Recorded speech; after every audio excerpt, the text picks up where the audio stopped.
So this is the question number 8 of your paper 1 variant 3 of your May-June 2020, which says what is the electronic configuration of an isolated nickel positive 2 ion।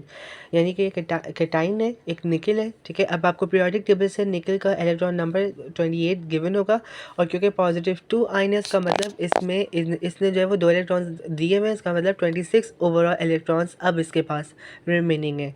तो अगर आपको 1s2 2s2 ये orbitals के आपको exact जो है वो diagram नहीं आती या आपको इसकी सीक्वेंस नहीं आता, तो यहाँ पर आप प्रॉब्लम क्रिएट कर सकते हो, ठीक है। तो पहला ऑप्शन पढ़ते चलेंगे, 1s2 2s2 एंड 2p6, ये बनाता है आपके पास 10 electrons. Then 3s2 3p6 and then उसके बाद हम 4s2 को काउंट करते हैं सबसे पहले, because it have the low energy, मतलब 3d की हाई होती है, ठीक है। So it becomes 10 electrons, so 10 + 10 20 and then 3d6, इसका मतलब है कि 26 इलेक्ट्रॉन्स है।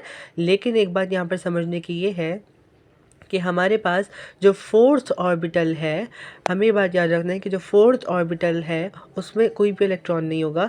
उसका रीज़न ये है कि इसने अपने इलेक्ट्रॉन्स दिए हुए हैं। तो आउटर मोस्ट में अगर 2 इलेक्ट्रॉन्स है तो निकल ने 2 इलेक्ट्रॉन्स दिए हुए हैं।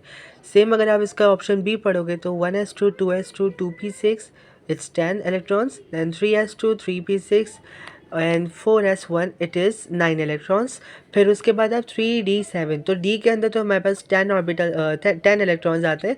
तो यानी कि अगर आप थर्ड ऑर्बिटल की बात करो तो इसको कंप्लीट पहले करना होता है, यानी इसमें इलेक्ट्रॉन्स 10 आ सकते हैं, लेकिन यहाँ पर 7 आ रहे हैं 4s1।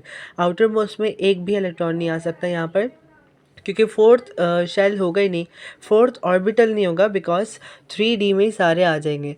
So if you see the C option, तो वो भी बिल्कुल सेम है फॉर सी ऑप्शन ए, जिसमें हमारे पास सिर्फ 3d10 है हमारे पास, लेकिन ये ओवरऑल कंबाइन होकर 26 नहीं बन रहा, ये 26 से ज़्यादा बन रहा है, एंड दैट इज़ 30 इलेक्ट्रॉन्स बन रहे सी पर। तो सी इज़ इनकरेक्ट ऑप्शन।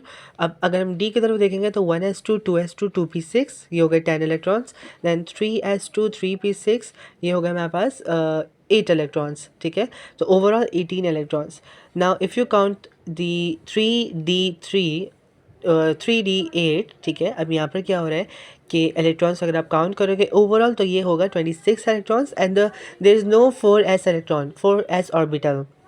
उसका रीज़न ये कि fourth which is the last orbital, उसने अपना इलेक्ट्रॉन्स दे दिए। कितने इलेक्ट्रॉन्स दिए? 2 इलेक्ट्रॉन्स दिए, और 4s में सिर्फ 2 ही इलेक्ट्रॉन्स आ सकते हैं, तो इसने अपने दोनों इलेक्ट्रॉन्स दे दिए। सो हैंस फोर ऑर्बिटल बनेगा ही नहीं, ठीक है। फोर्थ ऑर्बिटल 4s बनेगा ही नहीं। So the correct option is D.